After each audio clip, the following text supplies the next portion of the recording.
On September the 3rd, 1260, in a valley called Ain Jalut, the spring of Goliath, 20,000 Mamluk warriors faced the most terrifying army the world had ever seen. The Mongols had conquered half the known world, destroyed Baghdad, and seemed utterly unstoppable. But on this day, everything would change. Welcome to Ancient Battlefield.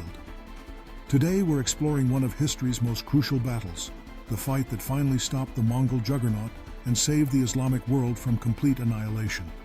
By 1260, the Mongol Empire stretched from Korea to Poland, the largest contiguous empire in human history.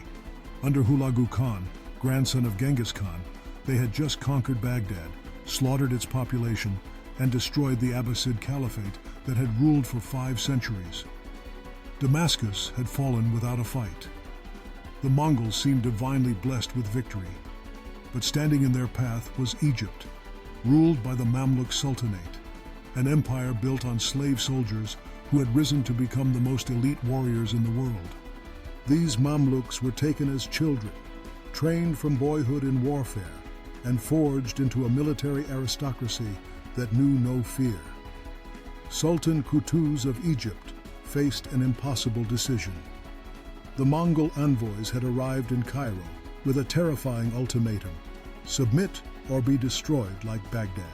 The message was clear: surrender or face the fate of every other city that had dared resist the Mongol war machine. Qutuz's response was legendary. He had the Mongol envoys publicly executed and their heads displayed on the gates of Cairo, declaring that Egypt would never bow to the Mongols. It was a declaration of war against the most powerful empire on earth. The Mamluk army that marched north was vastly outnumbered. Hulagu Khan commanded perhaps 60,000 men, including the fearsome Mongol heavy cavalry, Chinese siege engineers, and warriors from across the empire. Qutuz had barely 20,000 troops, but they were the finest heavy cavalry in the world.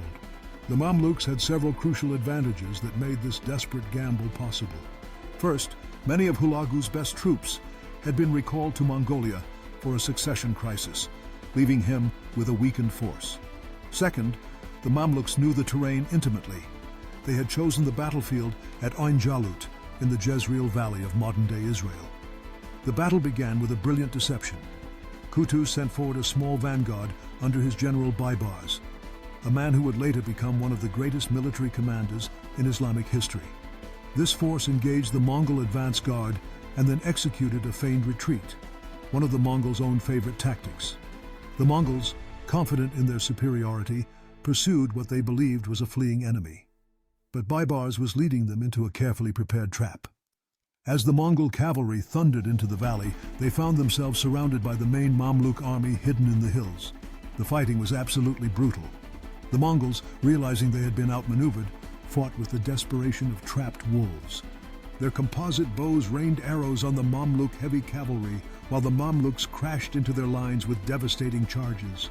At the crucial moment of the battle, when the outcome hung in the balance, Sultan Qutuz himself joined the fighting. Throwing off his helmet so his men could see his face, he shouted, "Wa Islama, O Islam," and led a final desperate charge that broke the Mongol center. The Mongol commander Kitbuka, a Nestorian Christian who had served the Khans faithfully, fought to the death rather than retreat. His death marked the collapse of Mongol resistance. For the first time in living memory, a Mongol army had been not just defeated, but annihilated. The victory at Ain Jalut sent shockwaves throughout the known world. The Mongols, who had seemed unstoppable for 60 years, had finally met their match. The psychological impact was enormous. If the Mongols could be beaten, they were not invincible after all. Hulagu Khan, learning of the disaster, was forced to withdraw beyond the Euphrates River. The Mongol Empire's westward expansion had been permanently halted. Never again would they threaten the heartlands of Islam or advance toward Europe from the east. The battle had profound consequences for world history. The survival of the Mamluk Sultanate meant that Islam retained a powerful defender in the Middle East. The Mamluks would go on to expel the last Crusader states and maintain Islamic power in the region for centuries. Tragically, Sultan Qutuz would not live to see the full fruits of his victory. Just months after Ain Jalut, he was assassinated by his own general Baibars, who seized power and continued the war against both Mongols and Crusaders with ruthless efficiency. The Battle of Ain Jalut proved that even the mightiest empire could be stopped by courage, tactical brilliance, and the determination to fight for survival.